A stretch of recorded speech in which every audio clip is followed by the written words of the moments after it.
It's a beautiful day. The sun is shining, the warm breezes are blowing. I think it's time for a picnic. Join us in just a moment, and this picnic's going to win you first prize at the county fair.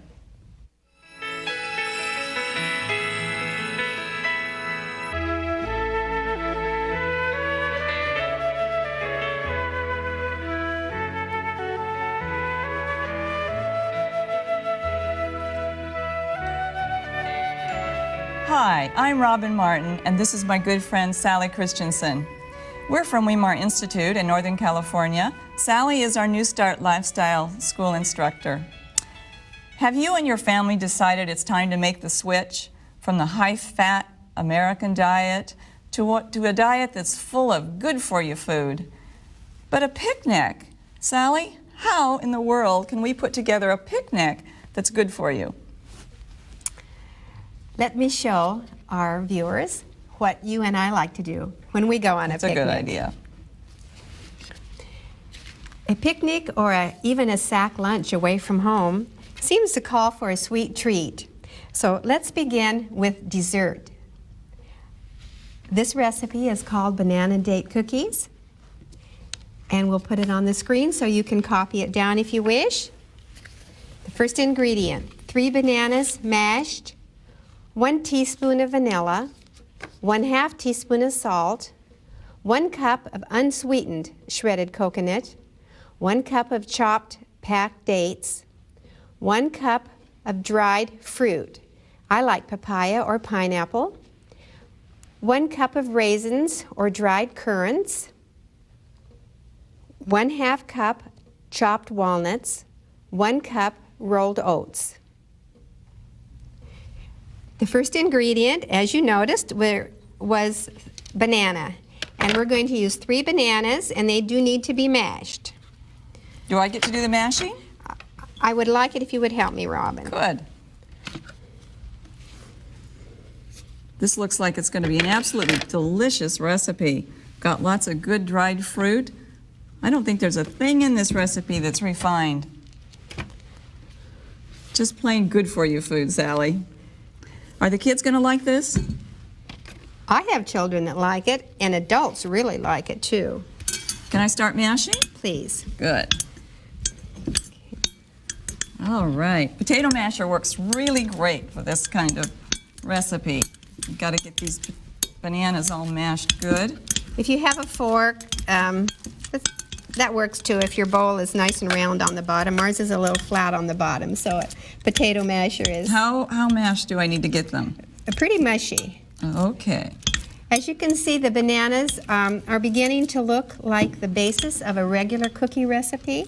When you soften margarine and you whip it a little bit and you mix it with the sugar, this almost looks like that kind of a base, and It does. It reminds me of that. This does take the place of the sweetening that we would ordinarily put in cookies because we have nice ripe bananas, and it won't need any special fat in it. That looks pretty good. The remainder of the ingredients are very easy to follow too. Some vanilla, a teaspoon, and a 1/2 teaspoon of salt, 1 cup of shredded coconut, and look for the unsweetened kind if you can find it. Can they buy that at a supermarket? Not usually, unless their supermarket has a natural food section, then you can probably find it in your supermarket. And then we'll put some dried fruit in it. Dates, about 1 cup of dates. Those look like date pieces? They were. They're a little easier to chop because they're mostly already broken up in small pieces.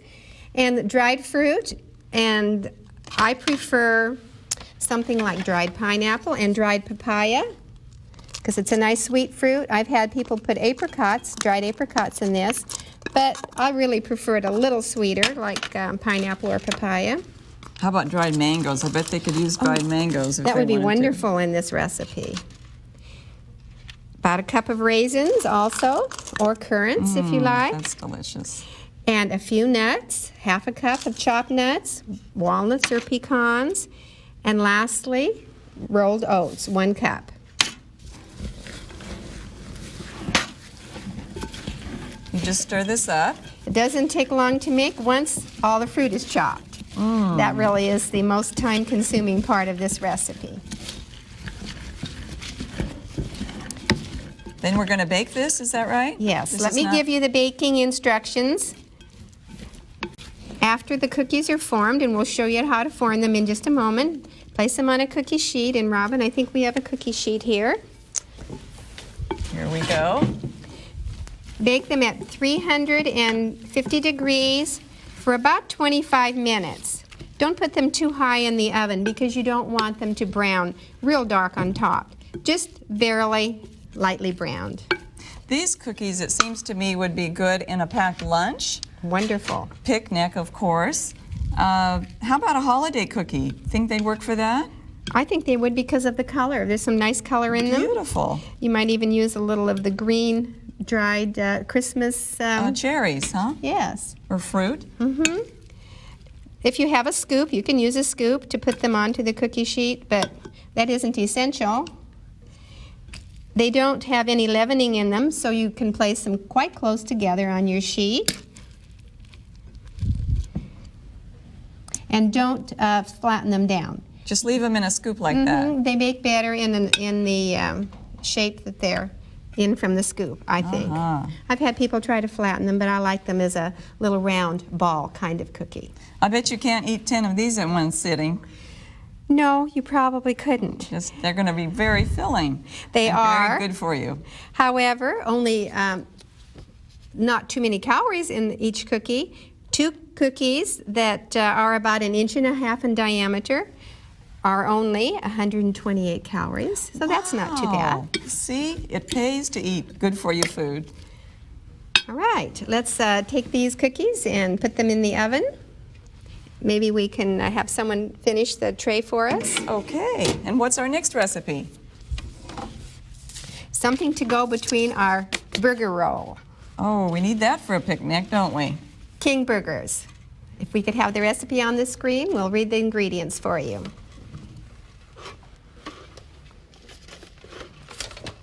1 cup of soaked garbanzos, 1/4 cup soy or nut milk, 1 cup rolled oats, 1 onion minced, 1/2 cup of walnuts chopped fine, 1 tablespoon of liquid aminos, 2 teaspoons of McKay's beef-style seasoning,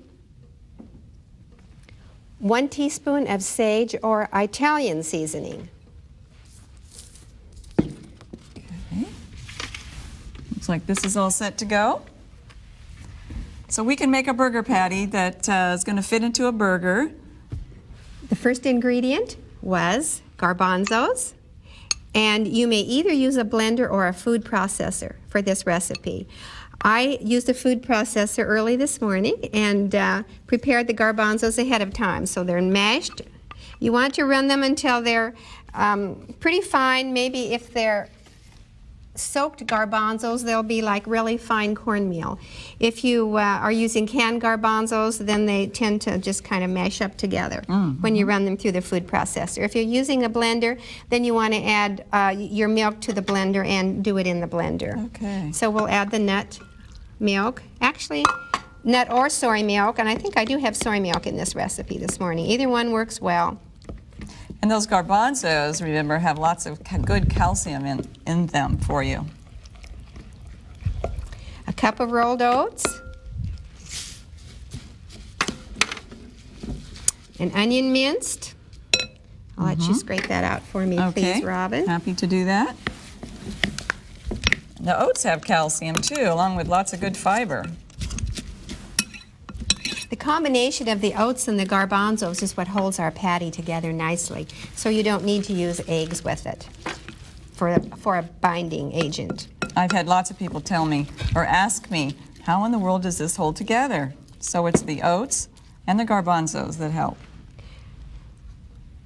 1/2 cup of walnuts, finely chopped, some flavoring, a tablespoon of liquid aminos.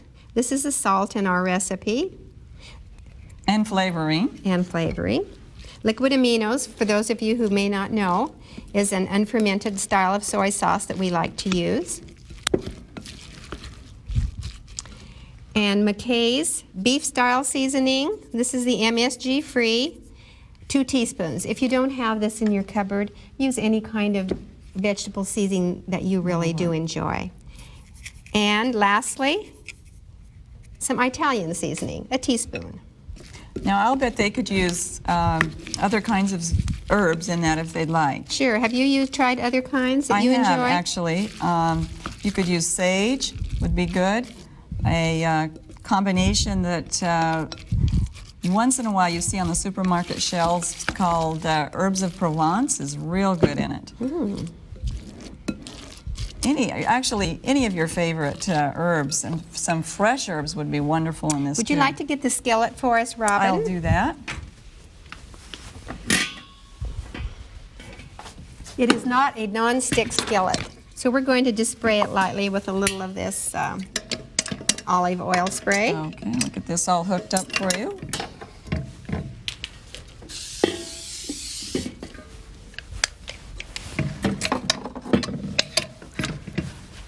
These are going to be good. You know that I have whipped these together maybe a half an hour before a meal and had them on the table. You probably use the cans. I use the canned garbanzos, absolutely. You may use the soaked garbanzos. Just take dry garbanzos, wash them and soak them overnight for this recipe, and then grind them. And then it makes a little different textured patty than if you use the canned ones. That's right. But both are good. If you have difficulty forming a patty that is pretty nice and even and round, you might try using a canning jar lid. I don't know if you can see this, but this is the ring and the lid inside of it, and press your patty in there. If you fill it, it makes a pretty fat patty. If you don't want it too fat, then fill it just a little bit below the lid. And then turn it upside down to press it in your skillet. And you probably have to loosen the patty just a bit with a regular knife. That looks perfect. They come out about the same size that way. And this recipe makes approximately 8 patties this size. And there's about 136 calories per burger. So it's pretty low in calories. Low in calories too.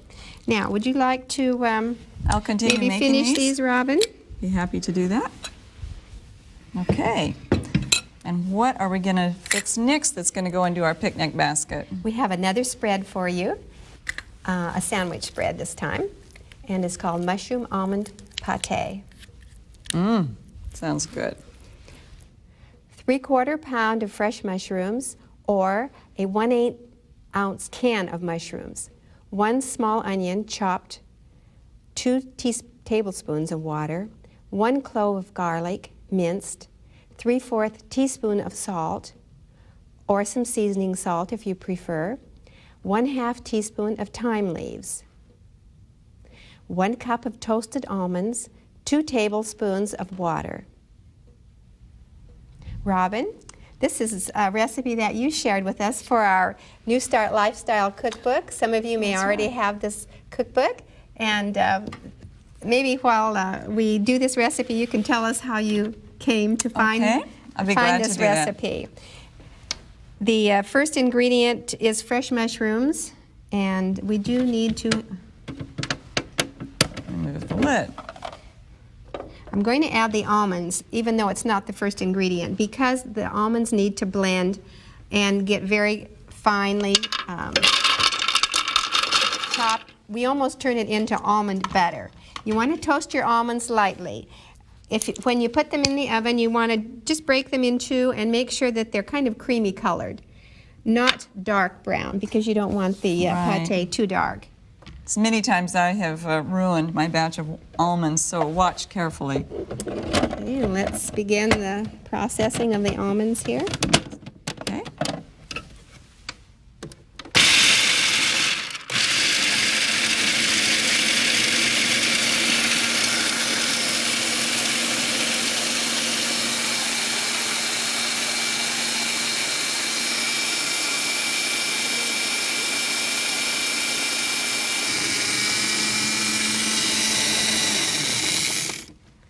almost need earplugs when you grind almonds, Yes, Sally. you do.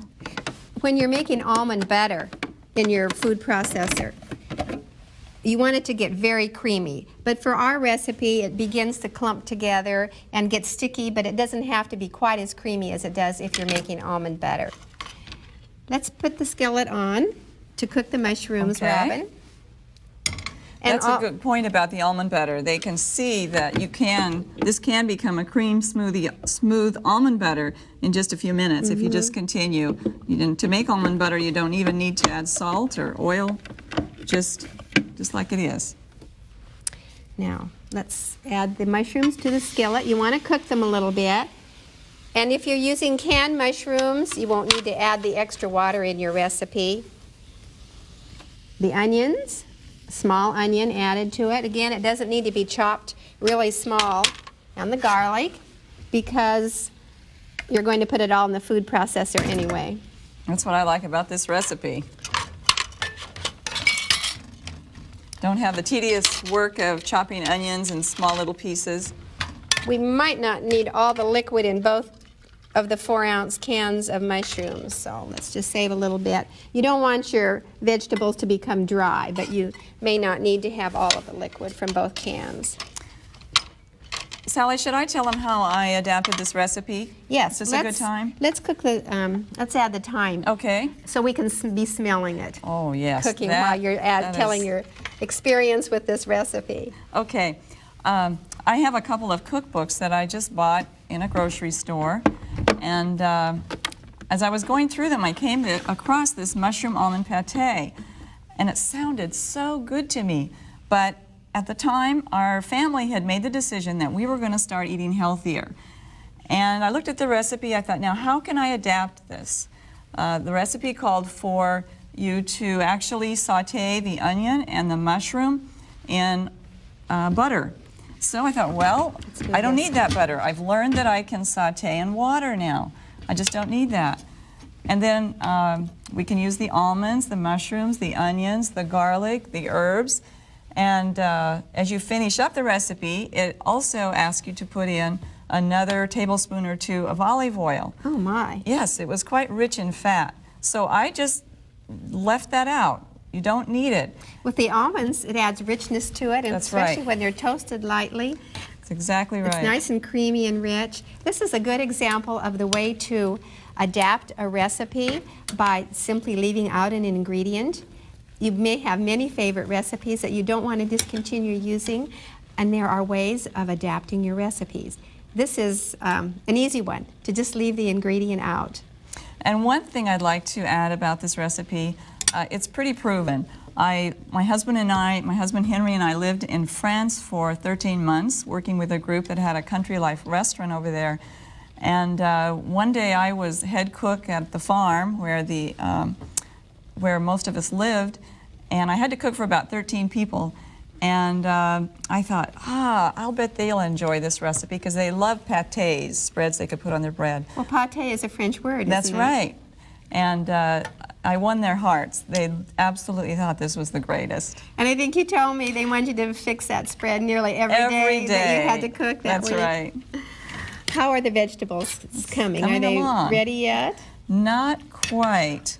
I think the onion could soften just a bit more. You want the onion just a little soft. Perhaps we could look at other ways to adapt recipes. If we could have our graphic on the screen so that you can maybe have your pencil in hand and get a few ideas for adapting recipes. In addition to leaving out an ingredient, there are a few other things that we can do.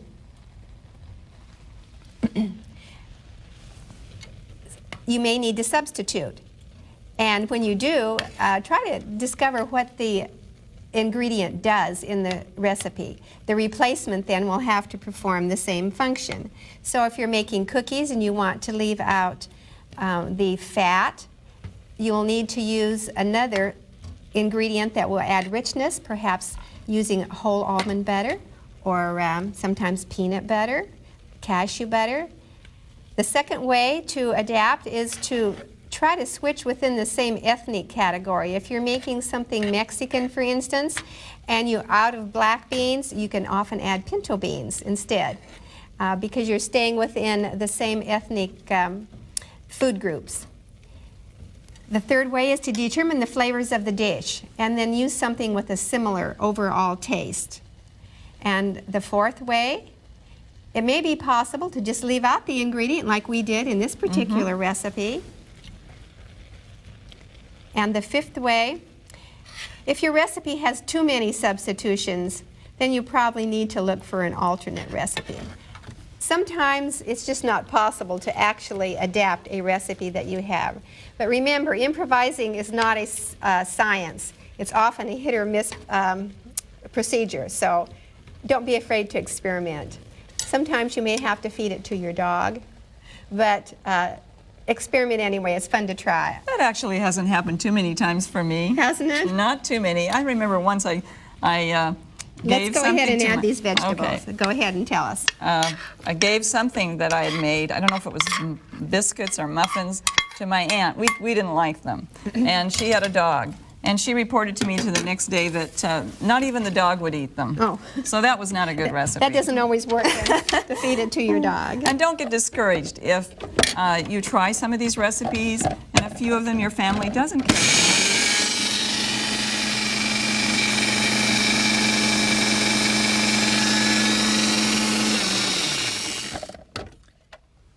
Just scrape the edge down just a little bit.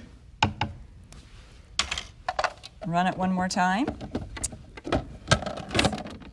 It should be quite fine, shouldn't it? I mean, quite smooth. Once the vegetables are in there, it doesn't take long, but yes, you do want it rather smooth.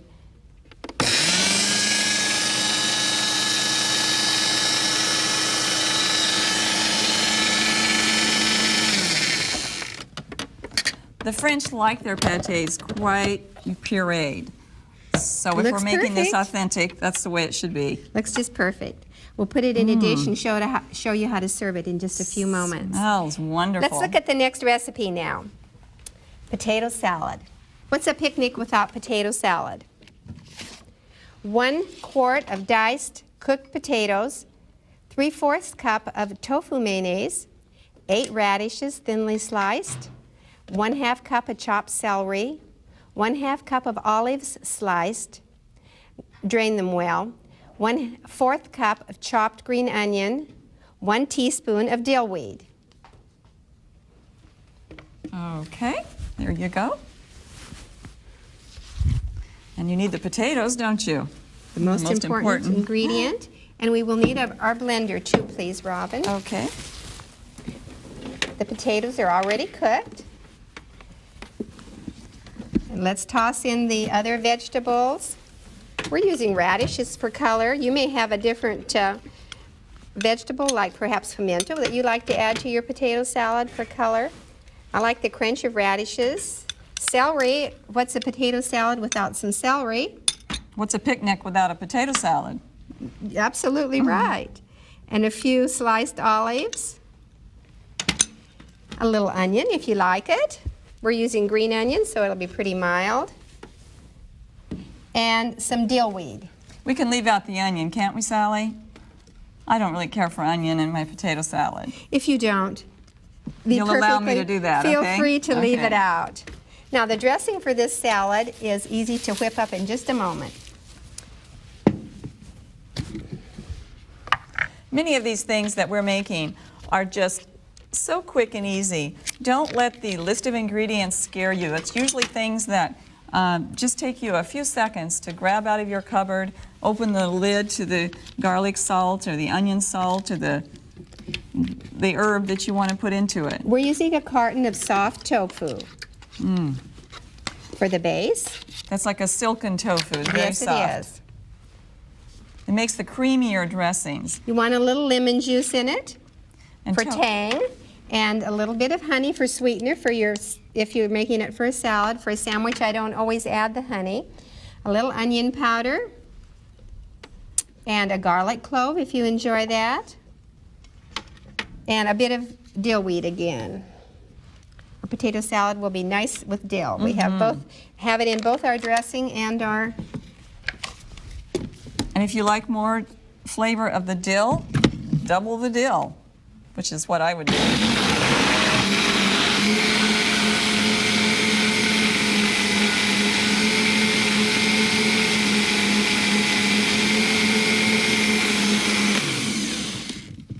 That's it. We're ready to pack our picnic basket as soon as we toss this salad. Hey, let's go. This is going to be a good picnic and good for you food. Do you see how fast and easy that dressing was? That could, like how Sally said, it could be a mayonnaise or a dressing. It's a good dressing base. You can just be imaginative and add any of the herbs into that your family enjoys. Just going to mix that up, and Sally, we should probably keep this refrigerated if we're not going to be using it right away. Actually, if you have a cold box that you're taking to the picnic, you can add it to your cold box. Sure. But the tofu will keep at room temperature and not spoil right away. You know, I love the radishes in this.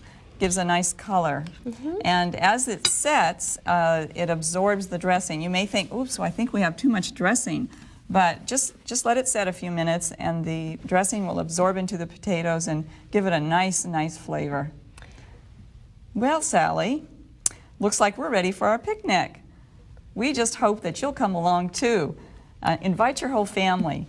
Let them see how good and tasty a picnic can be with good-for-you food. See you in just a moment. If you've enjoyed the recipes and cooking tips in this program, you'll want to order our Food for Thought resource sheet. We'll tell you how you can order the cookbooks you've seen used on this program, along with other information that will help you cook healthful, attractive vegetarian meals. For your free copy of our Food for Thought resource sheet, please write to us at Food for Thought, P.O. Box 220, West Frankfort, Illinois 62896, or call 618-627-4651. All of these delicious recipes you'll find in our New Start Lifestyle Cookbook.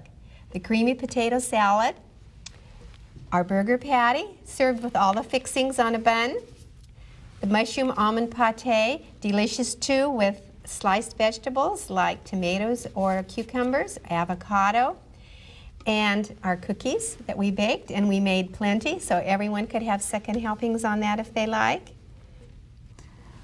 This looks absolutely delicious, Sally. My family, I think, would love this. If you plan to put this kind of food into your next picnic, take courage. God has some promises for us in His Scripture. For I know the plans I have for you, declares the Lord, plans to prosper you and not to harm you, plans to give you hope in a future. Then you will call upon me and come and pray to me, and I will listen to you. Thanks for joining our picnic today on Food for Thought. Please come again soon.